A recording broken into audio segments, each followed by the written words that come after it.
আসসালামু আলাইকুম রহমতুল্লাহি ওয়া বারাকাতুহু। সম্মানিত দর্শক, দেশে বেশ কয়েকবার সামরিক শাসন চলেছে। কখনো প্রকাশ্যে, কখনো অপ্রকাশ্যে। আর সে সকল সামরিক শাসনে দেশের কতটা উপকার হয়েছে সেটা পরের বিষয়। কতটা ক্ষতি হয়েছে তাও আলোচনার বিষয় নয়। কিন্তু যখন এই সামরিক শাসনগুলো এসেছে, একটু যদি হিসাব করে দেখেন, ওই সময়গুলোতে আসলে সামরিক শাসন ছাড়া কোনো বিকল্প ছিল না। দেয়ার ওয়াজ নো অল্টারনেটিভ। রাজনীতি তো আজকের নয়। আজকের এই আলোচনায় কখন কোন পরিস্থিতিতে কিভাবে সামরিক শাসন আসে এবং এগুলো প্ল্যান করে না, বেশিরভাগ ক্ষেত্রে যেটি হয়, বেশিরভাগ ক্ষেত্রে যেখানে সফল সামরিক অভ্যুত্থান হয়, সেখানে একটি অভ্যুত্থানের জন্য একটা পরিবেশ পরিস্থিতি তৈরি হয়ে যায়। সেই পরিস্থিতির কারণে সামরিক শাসনটা ওয়েল অ্যাকসেপ্টেড হয় এবং সামরিক শাসনের ৯৯% ক্ষেত্রে ফেইল করে যারা উদ্যোক্তা, আর 1% সফল হয়। যেমন ধরুন, আমাদের উপমহাদেশ আসলে সবগুলো সামরিক শাসনই সফল হয়েছে। পাকিস্তানের জিয়াউল হক সফল হয়েছেন, তারপর পারভেজ মোশাররফ সফল হয়েছেন, বাংলাদেশে জিয়াউর রহমান, তারপর এরশাদ সাহেব, এরপর মঈনুদ্দিন ফখরুদ্দিন সাহেব, তারা সফল হয়েছেন। আর এখন যাই বলেন না কেন, ওয়াকারুজ্জামান কিন্তু সফল, একেবারে শতভাগ সফল। এবং ওয়াকারুজ্জামান সাহেবের যে সফলতা, একটা মানে উনি না হলে এই অভ্যুত্থানটা হতো না। এবং অভ্যুত্থানের পরে সারা বাংলাদেশে যে একটা হযবরল অবস্থা তৈরি হয়েছে এবং টিল নাও তিনি পর্দার আড়ালে থেকে সবকিছু যেভাবে নিয়ন্ত্রণ করছেন, বা সবকিছু যেগুলো ম্যানেজ করছেন, আপনি নিয়ন্ত্রণ না বলে ম্যানেজ বলতে পারেন, বা যাকে বলা হয় লাটাই যেভাবে ধরে রেখেছেন, এটি বিস্ময়কর। ইউনূস জমানাতে অনেক কিছু হতে পারত। সেখানে যেভাবে মব হচ্ছিল, যেভাবে বঙ্গভবন চুরমার করে দেওয়ার জন্য একটা ফোর্স তৈরি হয়ে গিয়েছিল, যেভাবে বিএনপিকে পাশ কাটিয়ে একটি বিশেষ শক্তিকে রাষ্ট্র ক্ষমতায় বসানোর সমস্ত আয়োজন চূড়ান্ত হয়েছিল, ঠিক সেই জায়গাটিতে আমাদের সেনাবাহিনী অত্যন্ত গুরুত্বপূর্ণ একটি ভূমিকা পালন করেছে। তো এই পরিস্থিতিগুলো এখানেই থেমে থাকবে কিনা, বা সামনে আরও এগোবে কিনা, বা সামনে কি হবে, এই বিষয়গুলো নিয়ে আলোচনা করাটা এই মুহূর্তে আসলে খুব মুশকিলের একটা বিষয়। তো কাজেই বাংলাদেশে এই প্রসঙ্গ বাদ দিয়ে আমরা ইন্টারন্যাশনাল পার্সপেক্টিভে কতগুলো বিষয় আলোচনা করি, তাহলে আপনারা বুঝতে পারবেন যে সামরিক শাসনটা আসলে আমাদের জন্য কতটা অপরিহার্য, বা অন্য দেশের জন্য কতটা অপরিহার্য হয়, এবং কখন কোন পরিস্থিতিতে অপরিহার্য হয়। এক নাগারে বলে নেই যে, প্রথমে ধরেন এই মুহূর্তে কারা কারা সফল সামরিক শাসক আছেন। যদি আপনি ধরেন, তাহলে সবচেয়ে আকর্ষণীয়, এই মুহূর্তে পৃথিবীর সবচেয়ে আকর্ষণীয় সামরিক শাসকের নাম হলো এখন বুর্কিনা ফাসোর ক্যাপ্টেন ইব্রাহিম তারোরে। এর সাথে মানে গ্লোরিয়াস থাকে না। একসময় মিশরে যতটা গামাল আবদেল নাসের যতটা জনপ্রিয় ছিলেন, ইব্রাহিম তারোরে ঠিক ততটা। এবং ইব্রাহিম তারোরের আগে, এই সামরিক অভ্যুত্থানের আগে ৩ থেকে ৪টি সামরিক অভ্যুত্থান হয়েছে, তারা ফেল করেছে। এবং যেভাবে ফ্রান্স তাদের এই কলোনিটিকে ডমিনেট করে রাখছিল, সেখানে ইব্রাহিম তারোরের অংশগ্রহণ এবং তার যে সফলতা, এটা বিশ্বকে চমকিত করে ফেলেছে। এ গেল ইব্রাহিম তারোরে। ২ নম্বর হলো, সারা পৃথিবী মিলে চেষ্টা করছে উগান্ডার বিরুদ্ধে সেই পাল্টা অভ্যুত্থান করার জন্য, কিন্তু দীর্ঘদিন, সে ৮০-র দশক থেকে এখন পর্যন্ত, প্রথমে গেরিলা যুদ্ধ, তারপরে সামরিক যাকে বলা হয় কু, এরপরে শাসন ক্ষমতায় আছেন সেই মুসেভেনি, প্রেসিডেন্ট মুসেভেনি। স্টিল অত্যন্ত শক্তিশালী হাত দিয়ে সেই প্রায় ৪০-৪৫ বছর ধরে তিনি শাসন চালাচ্ছেন। এরপরে মিশরে আছেন সিসি, আব্দুল ফাত্তাহ সিসি, অত্যন্ত সফল সামরিক শাসক, এবং সারা দুনিয়াকে তারা পশ্চিমাদের সঙ্গে সম্পর্ক রক্ষা করছেন, নিজের দেশকে নিয়ন্ত্রণ করছেন, এবং তারা সফল হয়েছেন। আবার যদি আপনি আমাদের পাক ভারত উপমহাদেশে দেখেন, ইমরান খানকে হটিয়ে যেভাবে অসীম মনির পর্দার আড়ালে থেকে মূলত দেশটাকে সামরিক শাসন দিয়ে চালাচ্ছেন, এটি বিস্ময়কর, যেটা বলার মতো নয়। এখন এই সকল দেশ সহ আরও অনেক উদাহরণ দেয়া যাবে, অসংখ্য উদাহরণ দেয়া যাবে, যেখানে মূলত কার্যত ইভেন আপনি চিলি ধরেন, তারপরে কিউবা ধরেন, সেখানে যেভাবেই থাকুক না কেন সামরিক বাহিনী কিন্তু সেখানে খুবই গুরুত্বপূর্ণ ভূমিকা পালন করে চলেছে। তো সেই দিক থেকে বাংলাদেশের যে সামরিক শাসন, সেই সামরিক শাসনটা আমরা দুটো সামরিক শাসন পেয়েছি সরাসরি, আর একাকারের সময় মনিরুদ্দিন ফখরুদ্দিনের শাসন পরোক্ষ, আর এই জমানাতে জেনারেল ওয়াকারুজ্জামানের যে মানে ক্ষমতা, এটা একেবারেই বেশি পরোক্ষ, এটা বোঝা যাচ্ছে না। তো এই জিনিসগুলো কেন হলো? প্রথম যে কারণটা সেটি হলো যে মানুষের রাজনৈতিক অধিকার যখন রাজনীতিবিদরা হরণ করে, এবং রাজনীতিবিদরা যখন নিজেরা অপমানিত হয় এবং তাদের প্রতিপক্ষকে অপমান করে, তখন সেখানে মিলিটারি ইন্টারভেনশনটা অপরিহার্য হয়ে পড়ে। আপনি দেখুন যে আমাদের দেশে সেই পাকিস্তান জমানাতে কায়েদে আজম মোহাম্মদ আলী জিন্নাহ সাহেবের মৃত্যুর পরে একটার পর একটা সরকার যেভাবে ফেল করলো, 1948 থেকে একেবারে 57 পর্যন্ত, অলমোস্ট 10 ইয়ার্স। এই 10 ইয়ার্সের মধ্যে আপনি শুধু ঢাকাতে দেখেন প্রাদেশিক গভর্নর কতবার পরিবর্তন হয়েছে, প্রাদেশিক সরকার কয়বার পরিবর্তন হয়েছে, 47 থেকে 57 পর্যন্ত, কতজন প্রধানমন্ত্রী হয়েছেন এখানে এবং পাকিস্তানে, ঘন মানে মুড়ি মুরগির মতো পরিবর্তন হয়েছে। এবং যতবার এই গণতন্ত্রের যাকে বলা হয় সরকারগুলো পরিবর্তন হয়েছে, তারা ফেল করেছে, ততবারই ক্ষমতাটা চলে গেছে ক্যান্টনমেন্টের হাতে। এবং ক্যান্টনমেন্ট পার্লামেন্টের বিকল্প হিসেবে প্রেসিডেন্টের যে পদ, সেই পদটিকে শক্তিশালী করেছেন।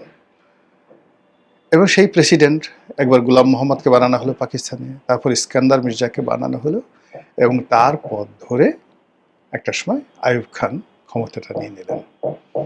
সেই আইয়ুব খানের পরে ইয়াহিয়া খান, আর আমাদের বাংলাদেশের টিক্কা খান, আবার সেই টিক্কা খানের পরে জিয়াউল হক থেকে শুরু করে পাকিস্তানে যে ধারাবাহিকতা চলছে, সেই ধারাবাহিকতায় আমাদের বাংলাদেশে যে মিলিটারি ব্যুরোক্রেসি এবং সিভিল ব্যুরোক্রেসি, এটা বলতে গেলে এখনো পর্যন্ত মিলিটারি নির্ভর হয়ে আছে। এখনো পর্যন্ত এরশাদ জমানাতে যেটা ছিল সেটা হলো প্রত্যেকটা জেলাতে একজন ডিসি পদমর্যাদার যে বেসামরিক কর্মকর্তা আছেন, বা এসপি পদমর্যাদার যে কর্মকর্তা আছেন, আর জেলা জজ পদমর্যাদার এই কজন হলো একটা জেলার প্রধান কর্মকর্তা অ্যাডমিনিস্ট্রেটিভ ওয়েতে। এর সঙ্গে সঙ্গে রোডস অ্যান্ড হাইওয়েজের একজন এক্সিকিউটিভ ইঞ্জিনিয়ার আছে, তারপর রোডস অ্যান্ড হাইওয়েজের পরে এখানে তারপরে এলজিআরডির একজন এক্সিকিউটিভ ইঞ্জিনিয়ার আছে, পাবলিক হেলথের এক্সিকিউটিভ ইঞ্জিনিয়ার আছে, এরকম অনেকগুলো পোস্ট, এমনকি সিভিল সার্জন, এরকম অনেকগুলো পোস্ট মূলত ডিসি এবং এসপির সমপর্যায়ের। অ্যাটলিস্ট ধরেন 20 জনের মতো জেলা পর্যায়ের কর্মকর্তা রয়েছেন সেম ব্যাজ অ্যান্ড র্যাঙ্কে। তো এরশাদের জমানাতে এই পদগুলো তৈরি করা হয়েছে। তৈরি করার পরে সেখানে যখন একজন মেজরকে পাঠানো হতো, তখন তিনি চান বা না চান সমস্ত জেলা অ্যাডমিনিস্ট্রেশন সেই মেজরের পায়ের উপর লুটিয়ে পড়ত। এমনকি এরশাদ জমানাতে কথা হয়ে উঠেছিল যে আমাদেরকে মেজর র্যাঙ্কে, এমপিরা বলতেন, পার্লামেন্টে বলেছিলেন যে আমাদেরকে মেজরের পদমর্যাদা দেয়া হোক। এই ছিল অবস্থা। এখন সেই মেজরের যে কমান্ডটা, এটা এখন লেফটেন্যান্ট কর্নেল উন্নীত হয়েছে। তো যখনই একটা জেলাতে একজন লেফটেন্যান্ট কর্নেল, হয়তো ডিসি সাহেবের চেয়ে বয়সে অনেক ছোট, কিন্তু তিনি ডেপোর্ট হন, সেখানে তাঁবুর মধ্যে থাকেন বা একটা জায়গাতে থাকেন, কিন্তু সমস্ত ক্ষমতাটা আসলে তার কাছে চলে যায়। এই যে সমস্ত ক্ষমতাটা তার কাছে চলে যায়, এই যে ধারাবাহিকতাটা আমরা পেয়েছি 1957 সন থেকে। এবং 1957 সন থেকে এই যে মিলিটারি ব্যুরোক্রেসি যে সুপ্রিম্যাসি, সেই সুপ্রিম্যাসিটা আজকের দিন পর্যন্ত চলছে। আমাদের রাজনীতিবিদরা মানে কোনো অবস্থাতেই ডিসি এসপিকে পাত্তা দিতে চায় না, কিন্তু কর্নেল সাহেব ডেকেছেন, তারপরে শেষে মেজর সাহেব ডেকেছেন, সঙ্গে সঙ্গে সে রাত ৩টার সময় হোক সেই রাজনীতিবিদরা সেখানে উপস্থিত হবে। কর্নেল সাহেব আসছেন, হাত পা কাঁপা শুরু হয়ে যাবে। যাওয়ার আগে সবাই পশ্চাৎ দেশে হাতাতে থাকবে যে গেলে পিটনি পড়বে কিনা। এই যে আতঙ্কটা, এই আতঙ্কটা ভারতে নেই, এই আতঙ্কটা আমেরিকাতে নেই, এই আতঙ্কটা ইন্দোনেশিয়াতে নেই, এই আতঙ্কটা শ্রীলঙ্কা এবং যাকে বলা হয় সিঙ্গাপুরে কল্পনাই করা যায় না। এমনকি নেপালে এবং ভুটানে, মালদ্বীপে এই জিনিসটা কেউ কল্পনাই করতে পারে না। সেখানে রাজনীতিবিদরা অনেক ক্ষমতাধর। কিন্তু আমাদের এই জায়গাটাতে, অর্থাৎ জাস্ট লাইক মানে আপনার মিশর, জাস্ট লাইক ইরাক, লিবিয়া, এরপরে এখন ইরান, এরপরে পাকিস্তান, বাংলাদেশ, সেম ক্যাটাগরির অবস্থাতে আসছে। এখানে আমরা যারা পলিটিশিয়ান আছি, আমরা একে অপরকে অপদস্থ করার জন্য এবং একে অপরকে ছোট করার জন্য আমাদের সর্বশক্তি নিয়োগ করছি।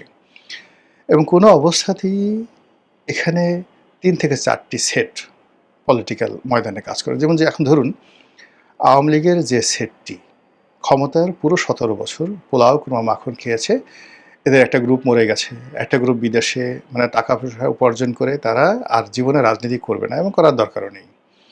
আর একটা গ্রুপ বসে আছে, তারা আবার দেশে আসবে, সব কিছু করবে। আবার অন্যদিকে যে গ্রুপটি বাংলাদেশে বসে এই বিপদের সময় আওয়ামী লীগের জন্য কাজ করছে, আওয়ামী লীগ যদি কোনোদিন ফিরে আসে এদের কাউকে ডাকা হবে না। ফলে আবার আওয়ামী লীগ আসলে ওই যে নব্য যে মিলিটারি ব্যুরোক্রেসি, নব্য দালাল, নব্য সাংবাদিক, মানে হোয়াট এভার মেবি যা কিছু বলেন সবাইকে আপনারা দেখতে পাবেন। আবার আপনি বিএনপির দেখেন, বিএনপির যারা গত ১৭ বছর যারা মাঠে ছিলেন, ময়দানে ছিলেন, যাদের রক্ত ঝরেছে, আচ্ছা আপনি দেখেন তো রক্ত ঝরেছে কার কার? বয়সের বাবু রক্ত ঝরেছে, আচ্ছা। তারপর মোয়াজ্জেম হোসেন আলালের রক্ত ঝরেছে। এরপর